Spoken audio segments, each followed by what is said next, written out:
அனைத்து நல்லுள்ளங்களுக்கும் என் அன்பான வணக்கங்கள். நான் உங்கள் இந்துமதி உதயகுமார். இப்போ நாம் பார்க்க இருக்க கதை திருமணம். வாங்க கதைக்குள்ளே போகலாம். கந்தசாமிபுரம் ஒரு குக்கிராமம். சுமார் 500-600 வீடுகள் தான் அதில் இருக்கலாம். செட்டி தெருன்னு சொல்கிறதுக்கு இல்லைனாலும் 4-5 செட்டி வீடுகள் சேர்ந்த மாதிரி அந்த ஊரில் ஒரு பக்கம் இருந்துச்சு.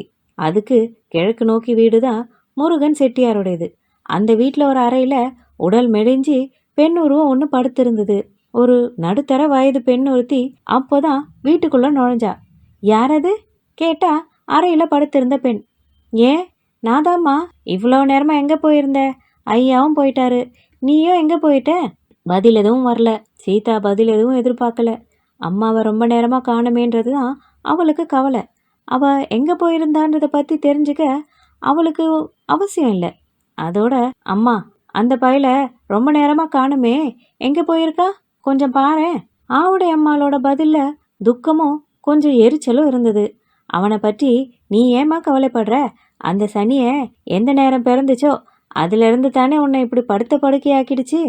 எப்போ பார்த்தாலும் என்ன செத்துப்போன்னு சொல்கிறானே. நான் செத்து போனா இவனை யாருமா பார்த்துக்குவா? அது நாசமாக போகுது. அது வாயில் ஏந்தா இப்படி வருதோ. அந்த சமயம் சுமார் 4 வயசுள்ள சிறுவன் ஒருத்தன் வீட்டுக்குள்ளே ஓடி வந்தான். இங்கே வாடா பாலுக்கண்ணா. குழந்தைய சீதா தன் அருகில் கூப்பிட்டா. குழந்தை பிறந்ததுலேருந்தே சீதா நோய் வாய்ப்பட்டு படுத்த படுக்கையாகிட்டா. ஒரு நோய் போனால் ஒரு நோய் வந்துக்கிட்டே இருந்துச்சு. இப்போ வயிற்று வலினால அவஸ்தைப்பட்டுக்கிட்டு இருக்கா. குழந்தையோட குஞ்சு குழாவறதுக்கு கூட அவளால் முடியல. உடல் நலிஞ்சி மெலிஞ்ச உருவத்தில் இருந்த தன் தாயை குழந்தை தொடக்கத்துலேருந்தே வெறுத்துச்சு. அவகிட்ட போகிறதுக்கு கூட பயந்தது. நான் வரமாட்டேன், நீ வேண்டாம் போ, நீ செத்துப்போ, உனக்கு நானே கொல்லி வைக்கிறேன் அப்படின்னு அவன் பேர் தான் பாலகிருஷ்ணன். குழந்தையோட இந்த வார்த்தைகளை கேட்டதும் நோயில் இருந்த அம்மா போக போக பொறுமை இழக்க ஆரம்பிச்சா. கொல்லி வைக்கத்தானடா நீ பிறந்திருக்க, அப்புறம் கொல்லி வைக்காமையா இருப்ப? சீதா எரிச்சலோட சொன்னா. இந்த வயசுல யாரா உனக்கு இப்படி சொல்லி கொடுத்தது? இனிமே அப்படி சொன்னா நாக்கில் சூடு போட்டுருவேன் பார்த்துக்கோ. ஆவுடைய அம்மா பாலகிருஷ்ணனை பயமுறுத்தினா. அவளுக்கு படுத்திருக்க தன் மகளை பற்றின கவலை. அந்த பையன் திரும்பவும் வெளியே ஓடி போயிட்டான். நான் சொன்னதை ஐயா கிட்ட சொன்னியாமா? சீதா கேட்டா. சொல்ல மறந்துட்டேன், இப்போ வருவாருல, வந்ததும் சொல்கிறேன் அப்படின்னா. அதிகாலையிலே எழுந்து பருத்தி காட்டுக்கு போன முருகன் செட்டியார் அப்போதான் வீடு வந்து சேர்ந்தாரு. பங்குனி மாதம், உச்சி வெயில் மண்டையை பொழந்துக்கிட்டு இருந்துச்சு. அதை தாங்கிறதுக்குன்னே செட்டியாரோட தலையில் பருத்தி சாக்கு ஒன்று இருந்தது. அது பருத்தி வெடிப்பு காலம். இருண்ட வானில் நட்சத்திரங்கள் பிரகாசிக்கிற மாதிரி அவருடைய காட்டில் அங்கங்க செடிகளில் பருத்தி வெடிச்சிருந்தது. அதை சேர்க்கறதுக்கே 7-8 பெண்களை கூலிக்கு வச்சிருந்தாரு. அவங்க சேகரித்த பருத்தியை தான் அவருடைய தலையில இருந்த சாக்குல இருந்துச்சு. பயங்கரமான வெயில். கீழே அடி எடுத்து வைக்க முடியாதபடி பூமாதேவி கொதிச்சுக்கிட்டு இருந்தா. அதனால அங்கிருந்த நிழல்ல தாவி தாவி வேகமா போய்கிட்டு இருந்தாரு. அவருடைய வேகத்துக்கு அது மட்டும்தான் காரணம்னு சொல்ல முடியாது. அவர் வீட்டுக்குள்ள நுழைஞ்சதுமே சீதா எப்படி இருக்கா அப்படின்னு கேட்டார். இருக்கிறா, எப்பவும் போலத்தான், உற்சாகம் இல்லாம அவருடைய மனைவி ஆவுடைய அம்மாள் சொன்னா. இதுவரை எத்தனை தடவை தான் போயிருக்கு? 7-8 தடவைக்கு மேலே ஆயிடுச்சு. ரத்தமாக தான் போகுது. எங்க அந்த வாண்டு பயலை காணோம்? அது எங்கே போய் தொலைஞ்சதோ கழுத. செட்டியார் பல் வளக்கிட்டு பழைய சாதம் சாப்பிட உட்காந்தாரு. பருத்தி வெடிப்பு காலத்தில் தினமும் மத்தியானத்துக்கு மேலே தான் அவர் பழைய சாதம் சாப்பிட்றது வழக்கம். புருஷன் வீட்டுக்கு போகணும்னு சீதா பிடிவாதம் பிடிக்கிறாளே, நீங்கள் என்ன சொல்கிறீங்க? ஆவுடைய அம்மா கேட்டா. இப்படி படுத்த படுக்கையாக கிடக்கிறாளே, அவளால் எப்படி அங்கே போக முடியும்?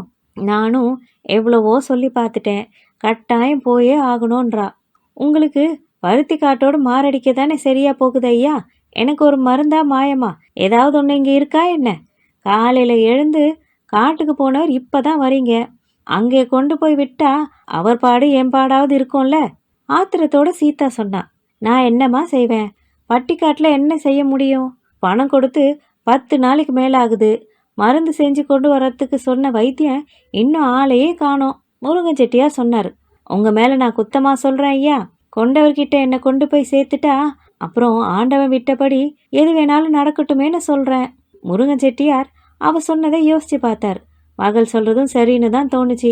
அவளுடைய கணவன் ஊரில் ஆஸ்பத்திரி, டாக்டர், மருந்துன்னு எல்லா சௌகரியங்களும் இருக்கிறதால அங்கே கொண்டு போய் சேர்த்துறது தான் நல்லதுன்னு அவருக்கும் தோணுச்சு. அன்னைக்கு ராத்திரி சாப்பாட்டுக்கு அப்புறம் முருகன் செட்டியார் வண்டி ஒன்று ஏற்பாடு செய்யறதுக்காக வெளியில போயிருந்தார். செட்டியார் கிட்ட மாடுகள் இருந்துச்சு. ஆனா நோயாளிகளை கொண்டு போறதுக்கு தகுதியா வில்லு வண்டி கிடையாது. அந்த ஊர்லயே மேலே வீட்டு நாயக்கர் ஒருத்தர்கிட்ட மட்டும்தான் வில்லு வண்டி இருந்துச்சு. அதனால அவர்கிட்ட கேட்கறதுக்காகத்தான் செட்டியார் போயிருந்தாரு. கணவனோட வீட்டுக்கு போகணுன்றது சீதா ஆசைப்பட்டது என்னமோ வாஸ்தவம் தான். ஆனால் அப்புறம் யோசிச்சு பார்க்கும் பொழுது தான் அவளுக்கு அங்கே போகிறதுக்கே பயமாக இருந்துச்சு. புருஷன் வீட்டில் தன்னை நல்லா பார்த்துக்குவாங்களா?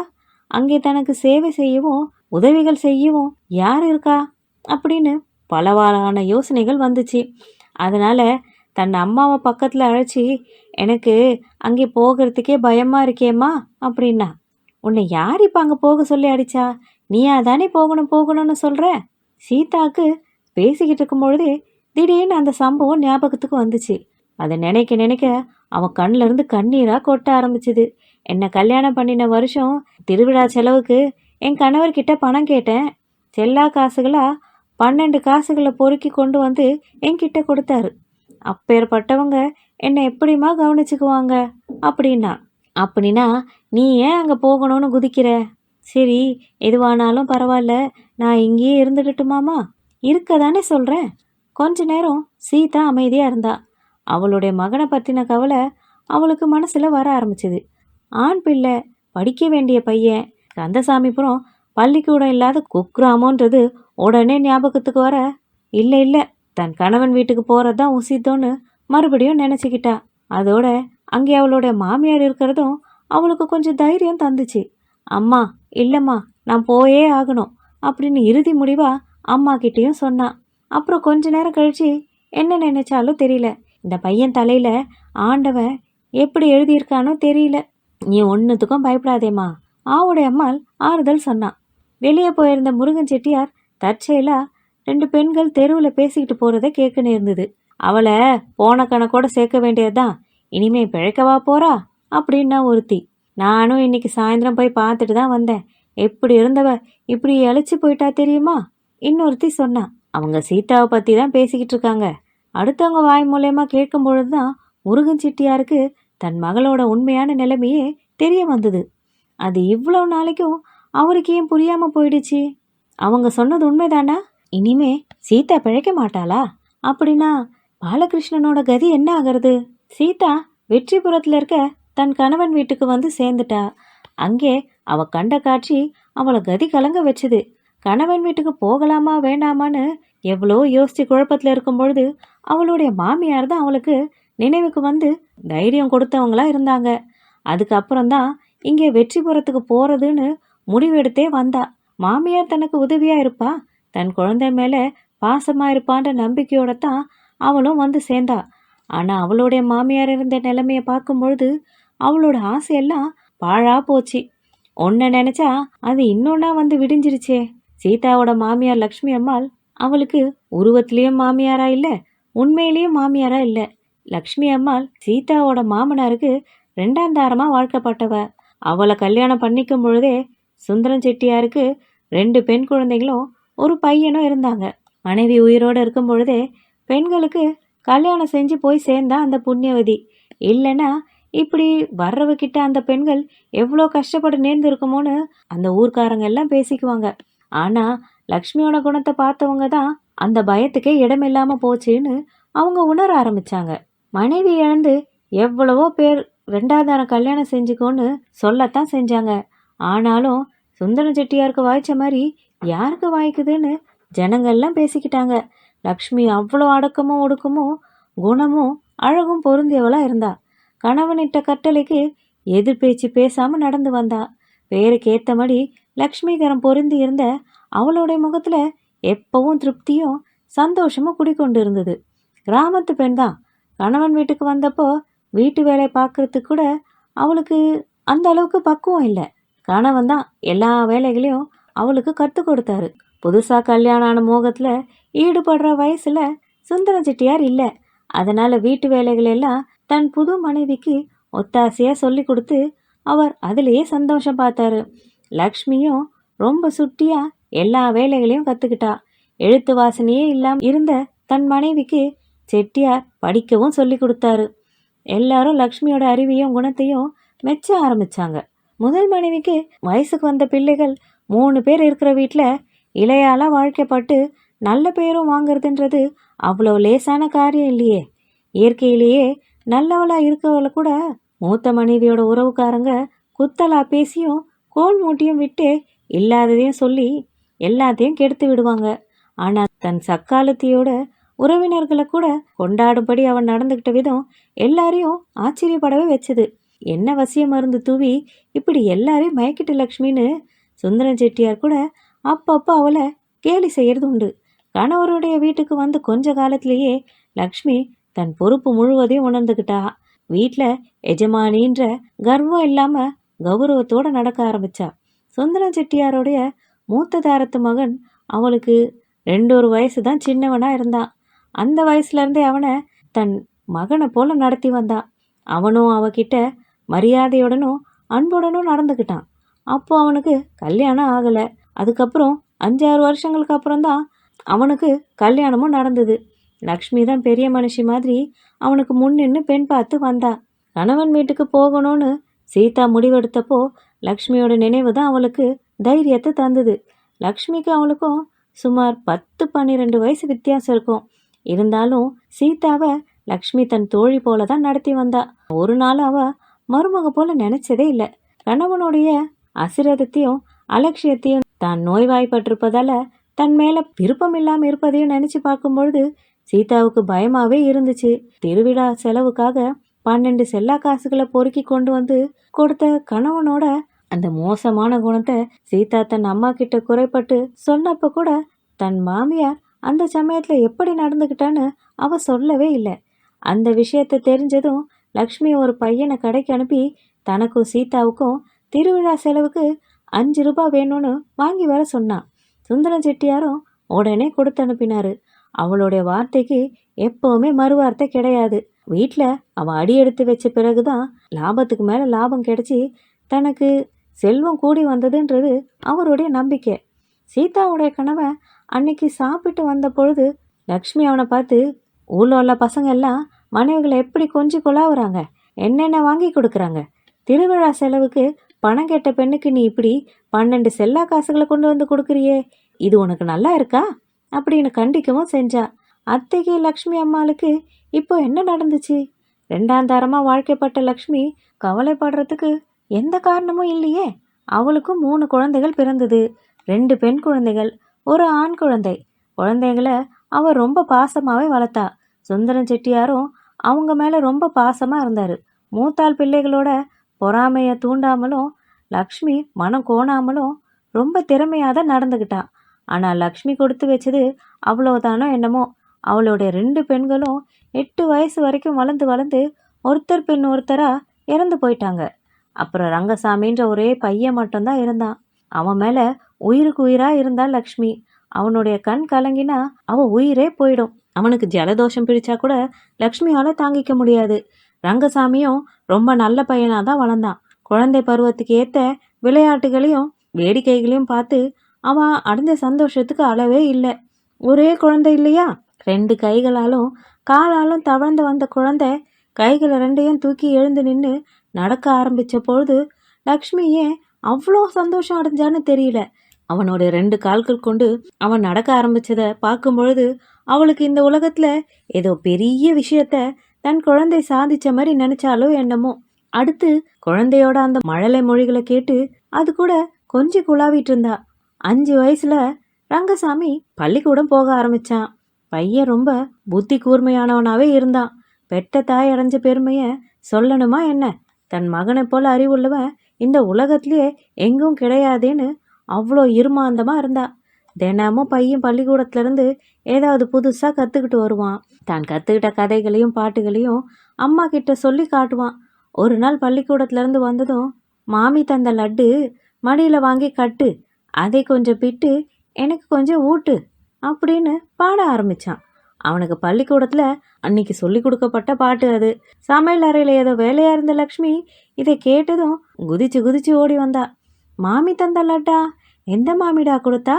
அட ராசா, உனக்கு லட்டு கொடுக்கறதுக்கு எந்த மாமிடா இருக்கா? நான் கொடுக்குறேன்டா கண்ணா அப்படின்னு அப்போவே கடைக்கு ஆள் அனுப்பி லட்டு வாங்கிட்டு வந்து பிள்ளைக்கு கொடுத்தா. இன்னொரு நாள் பள்ளிக்கூடத்துலேருந்து வந்ததும் ரங்கசாமி லக்ஷ்மியை பார்த்து, அம்மா உனக்கு ஒரு கதை சொல்லட்டுமா அப்படின்னா. சொல்லண்டா என் தங்கமே. அவனும் சொல்ல ஆரம்பிச்சான். ஒரு ஊரில் ஒரு கணேசன் இருந்தான். அவன் பேர் கணேசன். அவன் காலையில் எழுந்துக்குவான், சுத்தமாக பல் தேய்ப்பான், சுத்தமாக குளிச்சிருவான், சுத்தமாக சொக்கா போடுவான், சுத்தமாக படிப்பான், சுத்தமாக பள்ளிக்கூடம் போவான்னு நிறுத்தினான். அப்புறம் லக்ஷ்மி கேட்க, அவ்வளோதான் அப்படின்னு தன் மழலை மொழியில் சொன்னான். சுத்தம் சுத்தம்னு எத்தனை தடவைடா சொல்லுவ? அத்தனை சுத்தமாவா இருப்ப? இந்த சட்டையை பாரு, எவ்வளோ அழுக்கா இருக்கு. வேற புது சட்டை போடுவோமா? வா, குழந்தைய அணைச்சி கூட்டிட்டு போவா. ஒரு நாள் ரங்கசாமிக்கு லக்ஷ்மி சாப்பாடு போட்டுக்கிட்டு இருந்தா. திடீர்னு குழந்தை அம்மாவை பார்த்து, நீ இன்னைக்கு காலையில என்ன சாப்பிட்ட அப்படின்னு கேட்டான். தன்னை அந்த மாதிரியே அவனும் கேட்க விரும்புறானோன்னு நினைச்சிட்டு லக்ஷ்மி அவனை பார்த்து திரும்ப கேட்டா, நீ இன்னைக்கு காலையில என்ன சாப்பிட்ட அப்படின்னு. ஆனா அவனோட விருப்பம் அது இல்லை. முதல்ல நீ சொல்லுன்னா. உடனே லக்ஷ்மி, நான் இன்னைக்கு காலையில இட்லி சாப்பிட்டேன் பதில் சொன்னதும், அப்புறம் என்ன சாப்பிட்ட? காஃபி சாப்பிட்டேன். ஐயோ, காஃபி சாப்பிடக்கூடாது, கெடுதி. பால் சாப்பிட்டேன்னு சொல்லு. ரங்கசாமி சொன்னான். சரி, பால் சாப்பிட்டேன். அப்புறம் என்ன செஞ்ச? வீட்டு வேலையெல்லாம் பார்த்தேன். ஐயோ, அப்படி சொல்லக்கூடாது, பள்ளிக்கூடம் போனேன்னு சொல்லு. நான் பள்ளிக்கூடம் போகலையடா ராசா, நீ தான் போற. குழந்தைய வாரி அணைச்சி முத்தமிட்டா லக்ஷ்மி. இதையெல்லாம் பார்த்து பார்த்து அதை ரசிச்ச சீதா அன்னைக்கு வீட்டுக்குள்ள நுழைஞ்சதும் லக்ஷ்மிய கண்ணீரும் கம்பளையுமா பார்த்ததுல, ஏன் அவளுக்கு இந்த நிலை அப்படின்னு யோசிக்கும் பொழுதே அவருக்கு கதி கலங்குச்சு. வேற என்ன, 3 நாள்ல காய்ச்சல்னு படுத்த தன் ஒரே மகனையும் 2 நாளைக்கு முன்னாடி தான் பறி கொடுத்து லக்ஷ்மி பரிதவிச்சுக்கிட்டு இருந்தா. இங்கே இவ்வளோ நடந்திருக்கு, அங்கே ஒண்ணுமே தெரியாம கிடந்தேனே, எனக்கு ஒரு வார்த்தை சொல்லி இருக்க கூடாதா அத்தை? சீதா கேட்டா. நீயே நோய்வாய்ப்பட்டு சீக்கா கிடக்கிறியே, அதனால தான் உனக்காக ஆள் அனுப்பல, லெட்டர் தான் போட சொன்னேன் லக்ஷ்மி சொன்னா. குழந்தை ரங்கசாமி இறந்த துக்கம் தாங்காம அழுதுனாலும் எல்லாரும் துக்கமா இருந்ததுனால அவளை ஒருத்தரும் அதிகமா கவனிக்காததாலும் சீதாவோட நோய் இன்னுமே அதிகமாயிடுச்சு. தனக்கு ஏதாவது நேர்ந்தா கூட அவளோட மாமியார் அவ குழந்தை ரங்கசாமியோட சேர்த்து தன் குழந்தை பாலகிருஷ்ணனையும் குழந்தையோட குழந்தையா வளர்ப்பா, நல்லா படிக்க வைப்பான்னு ஏதேதோ எண்ணத்தோட வந்தா. ஆனா இங்க வந்து பார்த்தா தன் குழந்தை இழந்து அவ அழுது தவிச்சுக்கிட்டு இருந்தா. அதனால தன் மகனோட கதி என்ன ஆகுமோன்னு ஏதேதோ எண்ணங்கள் தோண ஒரு நாள் பாலகிருஷ்ணன் அவ படுத்திருந்த அறைக்கு ஓடி வந்தான். உன் தலையில என்ன எழுதியிருக்கோ தெரியலையடா கண்ணு அப்படின்னு அவனை பக்கத்துல வர சொல்லி சீதா கூப்பிட்டான். நான் வரமாட்டேன், போ, நீ செத்து போ, உனக்கு நான் நல்லா கொல்லி வைக்கிறேன் அப்படின்னு வழக்கம் போல சொல்லிட்டு அவன் அங்கிருந்து ஓடி போயிட்டான். சுந்தரம் செட்டியாருக்கு பலசருக்கு வியாபாரம். செட்டியார் முறுக்கா சரக்கு முறுக்கான்னு ஜனங்க கேட்கறது வழக்கம். சம்பந்தப்பட்ட விஷயத்துல சுந்தரம் செட்டியாரும் சரக்கும் ரெண்டுமே முறுக்கு தான். அவர் முதல்ல இருந்தே தன் முதல் மனைவியின் நகைகளை விற்று அதனால கிடைச்ச சுமார் 300 ரூபாயை முதலா போட்டு வியாபாரத்தை ஆரம்பிச்சாரு. அவருடைய கூர்மையான புத்தியினாலும் ஓயாத உழைப்பினாலும் தான் வியாபாரம் கொஞ்சம் கொஞ்சமா வளர ஆரம்பிச்சுது. அவர் தன்னோட பேச்சு நயத்தினாலேயும் சரக்கோட தரத்தாலேயும் ஜனங்களை தன் கடைக்கு இழுக்க ஆரம்பிச்சாரு. செட்டியார் கடை சரக்குனாலே விலை கேட்க வேண்டியதில்லை, பொருளையும் பார்க்க வேண்டிய அவசியம் இல்லைன்னு எல்லாரும் அவ்வளோ நம்பிக்கையா வாங்கிட்டு போவாங்க. சுத்துப்புறத்துல இருக்க கிராமங்கள்ல சில்லறை வியாபாரிகள் கூட அவர் கடைக்கு வந்து வியாபாரம் செய்ய ஆரம்பிச்சாங்க. சமீப காலத்துல அவருடைய வியாபாரம் பல மடங்கு பெருகிடுச்சு. சில்லறை வியாபாரியா பலசரக்கு கடை ஆரம்பிச்சு இவ்வளவு சீக்கிரத்துல பெரிய கடையாக்கி வியாபாரம் அதிகரிக்கவே சுந்தரம் செட்டியார் பக்கத்துல இருந்த கடையையும் வாடகைக்கு எடுத்துக்கிட்டு 2 கடைகளையும் கவனிக்க ஆரம்பிச்சாரு. அதுக்கப்புறம் கொஞ்ச நாட்கள்லயே ஒரு ஜவுளி கடையையும் ஆரம்பிச்சாரு. முதல் மனைவியோட நகைகளை விற்று தான் அவர் வியாபாரம் தொடங்கினாலும் 2வது மனைவி வந்த பிறகுதான் அந்த வியாபாரம் செழிக்க ஆரம்பிச்சுது.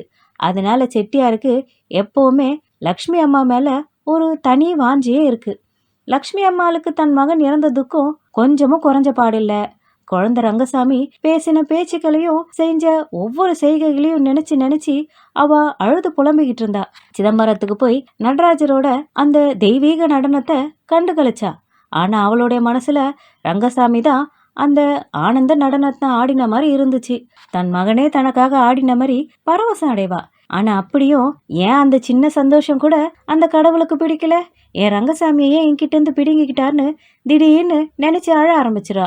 நடவு நட்டு பயிர்கள் செஞ்சுன்னு அவன் பாடும்போது நடவு நட்டது போலயும் பயிர்கள் எல்லாம் செஞ்ச மாதிரியும் அழகான கைகள்ல நடிச்சு காட்டுவானே, இனி அதையெல்லாம் நான் எப்படி பார்ப்பேன்?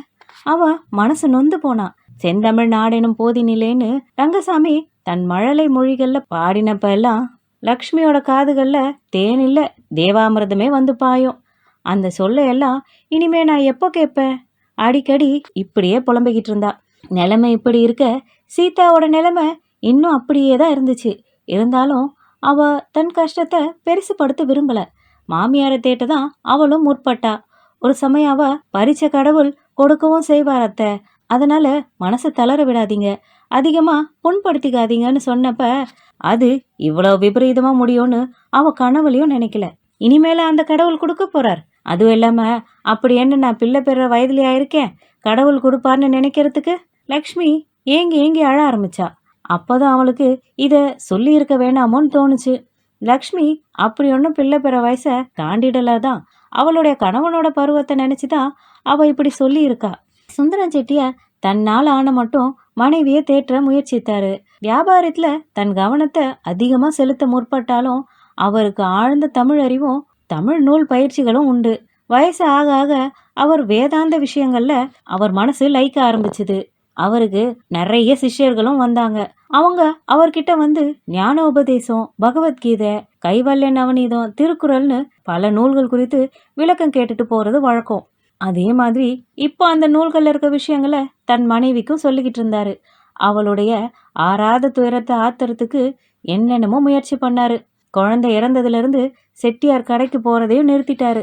ஒரு நாள் திடீர்னு லக்ஷ்மி இதோ என் மகன் வந்துட்டான் அப்படின்னு கத்தி கூச்சலிட்டான். அது கேட்டதும் சுந்தரம் செட்டியார் பதற்றத்தோட வந்து, லக்ஷ்மி என்ன சொல்ற அப்படின்னு கேட்க, இதோ என் ரங்கசாமி இதோ இருக்கானே, என்ன சொல்ற, எங்க இருக்கான்னு செட்டியார் மறுபடியும் கேட்டார். லக்ஷ்மி திரும்ப பார்த்து இதோ அப்படின்னு சொன்ன அந்த திசையை திரும்பி பார்த்தவளுக்கு திடுக்கிட்டு போய் இருந்தது. இப்போதான் என் கழுத்தை கட்டிக்கிட்டு இருந்தான், அதுக்குள்ள எங்க போயிட்டான் அப்படின்னு விம்மி விம்மி அழ ஆரம்பிச்சா. மனுஷங்க அளவு கடந்த துக்கத்துல ஆழ்ந்து இருக்கும் பொழுது எந்த விதமான போதனையும் பிரயோஜனப்படுறது இல்லை. அதோட அவங்களுடைய துக்கமும் அதிகரிக்கவே தான் செய்யுது. துக்கம் நாளடைவுல குறையும் பொழுதுதான் எந்த விதமான போதனைகளும் மனசு அதை ஏத்துக்கும். ஆனா சுந்தரம் செட்டியாரோடைய போதனைகள் எல்லாம் விபரீத பலனை தான் கொடுத்துச்சு. ஒருத்தன் பிறக்கிறான்னு நினைப்பதும் இறக்குறான்னு நினைக்கிறதும் தப்பு. ஆத்மா பிறப்பில்லாதது. அப்படி இருக்க உன் மகன் இறந்துட்டான்னு ஏன் நீ தப்பா நினைச்சுக்கிற? செட்டியார் சொன்னாரு. அவன் இறந்துட்டான்னு நான் நினைக்கவே இல்லையே, அவன் தான் அடிக்கடி வந்து என் கழுத்தை கட்டி பிடிச்சி சிரிக்கிறானே, அவனை பார்க்க முடியலேன்னு தான் எனக்கு வருத்தமா இருக்கு. லக்ஷ்மி பதில் சொன்னான். மண்ணோன்னா விண்ணோன்னான்னு பகவான் சொல்றாரு அப்படின்னு சுந்தரம் செட்டியார் சொல்லும் பொழுது, அவர் எதுக்கு எனக்கு விண்ணாகவும் மண்ணாகவும் காட்சி தரணும்? இப்படி என் ஆசையில மண்ணு போடாம இருந்தாலே போதுமே. நீ வேற உன் மக வேறன்னு நினைக்கிறதால தான் உனக்கு இப்படி துக்கமும் அழுகையும் உண்டாகுது. நீயும் உன் மகனும் ஒன்றுன்றதையே மறந்துட்டு இப்படி கவலைப்பட்டுட்டு இருக்க லக்ஷ்மி. அப்படின்னா நான் என்னுடைய மகன்கிட்டயே போய் சேர்ந்துடுறேனே, இனிமே நானும் அவனும் ஒன்னாவே இருப்போம்ல, எதுக்கு இப்படி நான் தனியா வாழணும்? இந்த வாழ்க்கை இருந்து என்ன பிரயோஜனம்? இப்படி லக்ஷ்மி அவர் சொல்ற எல்லாத்துக்கும் பதிலுக்கு பதில் சொல்லிக்கிட்டே இருப்பா. தன்னுடைய போதனைகளால ஒருவித பலனும் இல்லைன்றத செட்டியார் உணர்ந்ததால அவரோட முயற்சியெல்லாம் கைவிட்டுட்டு முன்ன போல கடைக்கு போக ஆரம்பிச்சாரு. ஒரு நாள் மத்தியானம் அவர் கடையில உட்காந்துக்கிட்டு இருக்கும் பொழுது ஒரு சின்ன பையன் வந்து அவரையும் அவர் மகனையும் அவசரமா வீட்டுக்கு கூட்டிட்டு வர சொன்னார். அவன் பக்கத்து வீட்டு பையன். கொஞ்ச நேரத்துல சுந்தர செட்டியாரோட உள்ளத்துல பலவிதமான எண்ணங்கள் தோண ஆரம்பிச்சுது. அவர் எப்பவுமே கடைக்கு வந்துகிட்டு இருக்கதால லக்ஷ்மி மேல அதிக கவனம் செலுத்துறது இல்லை. இப்பெல்லாம் துக்கம் தாழாம தற்கொலை பண்ணிக்கிட்டாலோன்னு பயம் வந்துருச்சு அவருக்கு. சின்ன பையன் வந்து அவசரமா அவரை வீட்டுக்கு வாங்கன்னு கூப்பிட்டதும் அவருக்கு என்ன சொல்றதுன்னே தெரியல. அப்படி ஏதாவது செய்துட்டாலோன்னு நினைச்சுக்கிட்டு எதுக்காக கூட்டிட்டு வர சொன்னாங்கன்னு பதற்றமா சின்ன பையனை கேட்டப்போ அவனுக்கு பதில் ஒன்றும் சொல்ல தெரியல. யார் கூட்டிட்டு வர சொன்னது? சுந்தரம் செட்டியார் கேட்டார். அம்மா தான் அப்படின்னு சின்ன பையன் சொன்னான். அம்மானா சின்ன அம்மாவா பெரிய அம்மாவாடா? எங்க அம்மா. அதுக்கு மேல கேள்வி எதுவும் கேட்காம செட்டியார் வேக வேகமா ஓடினாரு. அவருடைய மகன் ராமநாதனும் கூடவே போனான். வீட்டுக்கு போனப்ப நல்ல வேலையா லக்ஷ்மிக்கு ஒன்றும் ஆகல. அவளை பார்த்ததும் அவருக்கு பெரிய ஆறுதலா இருந்துச்சு. ஏன்னா லக்ஷ்மி வாசல்லே இவங்க வராங்களா இல்லையான்னு பார்த்துக்கிட்டு இருந்தா. ஆனா அந்த ஆறுதல் கொஞ்ச நேரம் தான் இருந்துச்சு. காரணம் என்னன்னு உள்ள போய் பார்த்த பிறகுதான் தெரிஞ்சுது. ஏன்னா சீதா ரொம்ப மோசமான நிலையில இருந்தா. வைத்தியர் உடனே வரவழைக்கப்பட்டாரு. அவர் மருந்து கொடுத்துட்டு போய் 2 மணி நேரத்துக்குள்ளேயே சீதா இந்த உலக வாழ்க்கையை நீத்தா. பாலகிருஷ்ணன் தன்னுடைய அம்மாவுக்கு அவன் சொன்ன மாதிரி கொல்லியும் வச்சான். எல்லாரும் அழுதாங்க. சீதாவுடைய கணவன் ராமநாதன் அவ்வளோ அழுதது எல்லாருக்கும் ஆச்சரியமா இருந்துச்சு. இது வரைக்கும் அவன் மனைவி கிட்ட இவ்வளோ அன்பு காட்டியிருப்பானான்னு நினைச்சா கண்டிப்பா இல்லை. ஆனா அவன் அன்னைக்கு நடந்துக்கிட்டது ரொம்பவே முரண்பாடா இருந்தது. 2 நாளைக்கு முன்னாடி கூட வைத்தியரை கூட்டிட்டு வரணும்னு செட்டியார் அவங்கிட்ட சொன்னப்ப, எதுக்கு இப்படி தனக்கு தொல்லையா இருந்து இப்படி இழுத்துக்கிட்டே இருக்கு, சீக்கிரம் போய் தொலைஞ்சாலும் நல்லா தானே இருக்கும் அப்படின்னு சொன்னான். அப்பெல்லாம் தன் மகன் பாலகிருஷ்ணன் கதி என்ன ஆகுன்றத அவன் கொஞ்சம் கூட யோசிக்கல. சீதா இறந்த பின்னாடி தான் அப்படி ஒரு எண்ணமே வந்தது அவனுக்கு. அவனை இனிமே எப்படி வளர்க்கறது, அந்த பாரத்தை யார் சுமக்கிறதுன்னு நினைக்கும் பொழுதெல்லாம் ராமநாதனுக்கு அழுக பொங்கி பொங்கி வந்துச்சு. அவனை யார் வளர்க்கறது, இந்த சின்ன பையனோட கதி என்ன ஆகிறது? லக்ஷ்மி அம்மா தன் மகன் இறந்த துக்கத்தை இன்னுமே மறக்கல. அப்படி இருக்கிறவ பாலகிருஷ்ணனை சீண்டுவாளா? தன் உயிருக்கு உயிரான குழந்தைய இறந்தப்போ அடுத்தவ குழந்தைய வளன்னு யாராவது சொன்னா அவளுக்கு கோபம் வராது? ஆனா ஆனா பாலகிருஷ்ணனுக்கு லக்ஷ்மி அம்மாவை ரொம்ப பிடிச்சிருந்தது. அவனுக்கு பிடிச்சு என்ன ஆக போகுது? லக்ஷ்மிக்கெல்லாம் அவனை பிடிச்சிருக்கணும். அவளுக்கெல்லாம் அவன் மேல பாசமும் அக்கறையும் ஏற்படணும். குழந்தை லக்ஷ்மியை நோக்கி ஓடி ஓடி போகும். ஆனா அவ அதை கவனிக்காதது மாதிரி எப்பவுமே அவனை விலக்கிட்டு தூரம் போயிடுவா. ஒரு நாள் லக்ஷ்மி அம்மா தன் மகனை நினைச்சு அழுதுகிட்டு இருக்கும் பொழுது அறைக்குள்ள திடீர்னு செட்டியார் நுழைஞ்சாரு. நான் சொன்னா வீண் பிரம்மன்னு சொல்றீங்களே, இதோ பாருங்க, என் மகன் என் கழுத்தை கட்டிட்டு உக்காந்துக்கிட்டு இருக்கான். லக்ஷ்மி சொன்னா. யாருன்னு பார்த்தா அவருக்கு சிரிப்பு தான் வந்துச்சு. ஏன் சிரிக்கிறாருன்னு லக்ஷ்மியும் திரும்பி பார்த்தா பின்னாடி கழுத்தை கட்டி பிடிச்சிட்டு சிரிச்சுக்கிட்டு நின்றுட்டு இருந்தது பாலகிருஷ்ணன். அவளை பார்த்ததும் பாட்டி அப்படின்னா. இதோட இந்த பகுதியை நம்ம முடிச்சுக்கலாம். இதன் தொடர்ச்சியை அடுத்த வீடியோவில் நம்ம பார்க்கலாம். இந்த கதை உங்களுக்கு பிடிச்சிருந்தா லைக் பண்ணுங்கள், ஷேர் பண்ணுங்கள். இன்னும் இது மாதிரி நிறைய கதைகளுக்கு நம்ம சேனலை மறக்காமல் சப்ஸ்கிரைப் பண்ணிக்கோங்க. திரும்ப வேறு ஒரு நல்ல கதையுடன் நான் உங்களை மீண்டும் சந்திக்கிறேன். அதுவரையில் நன்றி.